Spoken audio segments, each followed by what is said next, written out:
Salut à tous, j'espère que vous allez tous très bien. Aujourd'hui, je vais encore venir vous présenter une des vidéos que j'ai récoltées pour vous. Une histoire d'amitié. Les amitiés, là, parfois, ça fait peur. Parfois, à la fin, tu sais plus qui tu vas choisir comme ami. Là, je viens vous partager une histoire de la coach Lady Sonia qui a partagé dans son groupe. Moi, je viens vous partager. Mais sur celle-ci, je ne vais pas commenter. Non, je ne vais pas commenter. Vous allez tirer vous-même les conclusions dans cette vidéo et vous me direz dans les commentaires ce que vous en pensez. Certaines femmes ont un culot, mais un culot, mon Dieu, mais mon Dieu. Je t'explique, c'est une dame qui nous écrit. On va essayer d'être calme jusqu'au bout, Seigneur, aide-moi. Elle dit, Lady Sonia, j'étais en amitié depuis l'enfance avec une dame. Elle s'appelait Rose. On a grandi ensemble dans le quartier. On a été ensemble au lycée. On a continué à l'université. Et puis, bim bam boum, elle a trouvé son mec. Très bien. Moi aussi, j'ai ma petite vie à côté. Vraiment ce qu'on appelle sœurs, des besties.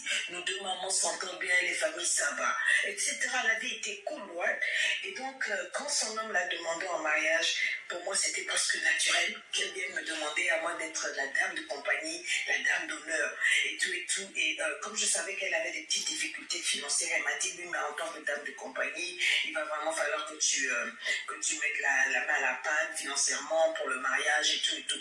Moi, je gagne beaucoup plus. Et puis bon, elle, je savais que son mec ne gagnait pas beaucoup. Et puis bon, c'était ma best friend. Je disais, j'ai pas de frère, j'ai pas de soeur. Pour moi, c'était ma soeur. Donc j'ai dit, pas de souci, je vais t'aider. Je suis prête à prendre la moitié même des finances, la moitié des dépenses et tout et tout. Just let me know, ok? Pour les habits, pour tout. Je prends la moitié. Tout. Elle s'est réjouie. Sa famille m'a célébré. Ils m'ont appelé pour me remercier, le fiancé et tout et tout. Pour moi, you know, it's just family. Et puis, on a commencé à 6 mois du mariage à tourner, à faire les courses ensemble et tout, parce que ma carte bleue y allait. Et puis, arrivé à un moment, à 3 mois du mariage, son fiancé lui a présenté un ami.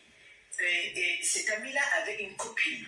Et donc, quand il l'a présenté, apparemment, ça cliquait entre les deux. Ils se sont mis en amitié et tout et tout. Et puis, 2-3 jours après, j'avais rendez-vous avec elle. Mais je vous dis, toute la relation, notre rencontre s'était autour de cette dame-là. Elle me racontait combien la dame était drôle, bien, jolie et tout et tout. Et combien elle avait une admiration pour elle et qu'elle s'était échangé les numéros et qu'elle s'appelait.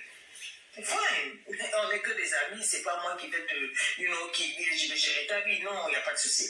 Mais c'est moi, j'ai remarqué qu'à partir de ce moment-là, quand je l'appelais, elle ne me répondait presque plus. Au moins, elle m'envoyait des SMS, moi je vais te rappeler, elle ne rappelait pas. Si elle rappelait, c'était 6 heures après, c'était mais vraiment...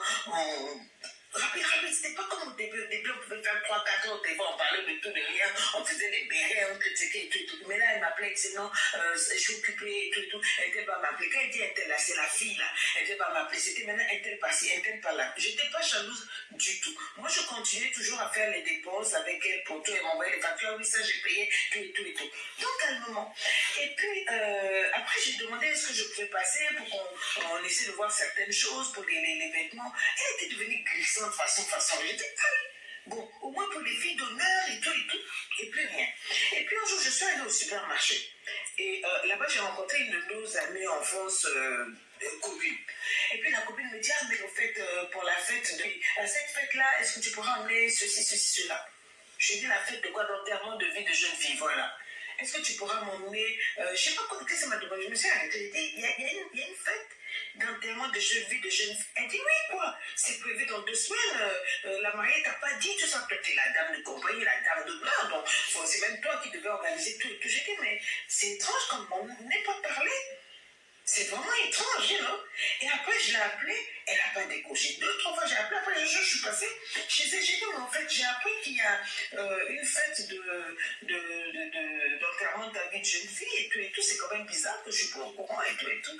Elle dit, ah oui, il n'y a pas de problème, c'est vrai, j'avais oublié de te dire. Déjà, mon espoir commençait à biper. Mais le plus, ce qui m'a embêté, c'est qu'elle m'appelait maintenant ces jours, c'est que pour les dépenses de son mariage et ceci, elle me faisait faire les dépenses.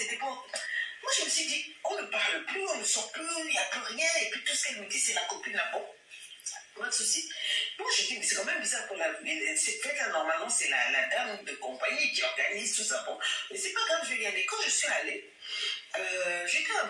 j'étais dans mon coin, je regardais, j'ai retrouvé distante, et puis elle était avec sa nouvelle copine qu'elle avait connue il y a à peine 3 mois là, par-ci par-là, et puis après elle a fait l'annonce devant tout le monde que finalement sa dame de compagnie, et ben, ce serait celle-là, et que voilà, et puis bon, quand elle a dit ça, je dis, la moitié de la salle, ils ont applaudi, l'autre moitié s'est tournée pour me regarder, j'avais l'air idiot, parce que c'était tellement logique que c'était moi, et ça a été annoncé à tout le monde que c'était moi, et j'ai toujours, j'ai payé tout. Imaginez comment je me suis sentie. Quand ça s'est passé comme ça, j'ai seulement soulevé mon sac, je l'ai regardé. Et puis je suis sortie. Quand je suis sortie, près de la moitié des gens m'ont suivi, on dit vraiment on est déçus. Et ils sont partis, hein. Ils m'ont suivi, ils sont partis. On ne sait pas ce qui se passe, mais ça se fait pas. Et j'arrive chez moi, et je l'appelle. Et puis il me dit, ah oui, je m'excuse, je t'avais pas dit que c'était pas toi, et tout, mais avec l'autre, ça a tellement bien connecté, ça a bien cliqué, c'est ma meilleure amie, et tout, et moi, bon, on se connaît, tu es ma soeur, t'es une soeur, l'autre, c'est mon amie, et tout, et tout, je lui ai dit ceci. J'ai payé au-delà de ce que je pouvais. J'ai supporté tout ce que je pouvais supporter, mais je trouve que ça, c'est la pire des choses. Je ne vais même pas te demander de me rembourser, mais seulement laisse-moi, je ne veux plus de ton amitié. Et j'ai raccroché, vous savez quoi? Elle s'est mariée, ça fait 2 mois, elle s'est mariée. Le mariage que j'ai payé près de 50%, elle ne s'est même pas tracassée parce que je ne suis pas repartie. Personne n'a intervenu. Beaucoup d'autres amis qui ont su ce qui s'était passé à l'autre ne sont pas allés au mariage. Elle ne l'a jamais appelé pour s'excuser. Pour quoi que ce soit, elle vit avec sa meilleure amie le pèse sans fleur, ce qui me fait mal. Même si je dis que j'ai de l'argent, ce que j'ai payé pour son mariage, c'est énormément. Moi, ce que je voulais dire par cette vidéo, c'est que quand on est des amis, ça ne se fait pas. N'utilisez pas vos amis pour le matériel. N'utilisez pas les amis pour... Vous avez donc compris le message qui se passait derrière cette vidéo. L'amitié, surtout une amitié que c'est depuis l'enfance, que vous avez fait vos universités, le collège ensemble. Tu gâtes cette amitié parce que tu as rencontré quelqu'un, une amitié d'1 mois. Cette personne, tu la connais depuis des années, depuis votre enfance. Mais cette personne que tu gâtes ton amitié pour elle, là, tu la connais, ça fait seulement 1 mois. Ce genre d'amitié, parfois, ne dure pas. Ce genre d'amitié, parfois, c'est juste une mise en scène. Parfois, ça peut durer, hein, on ne sait jamais. Mais gâter une amitié de longue date pour une amitié de 2 jours, ce n'est pas... Ça veut dire qu'elle n'était pas amie, elle était toujours envieuse de sa copine.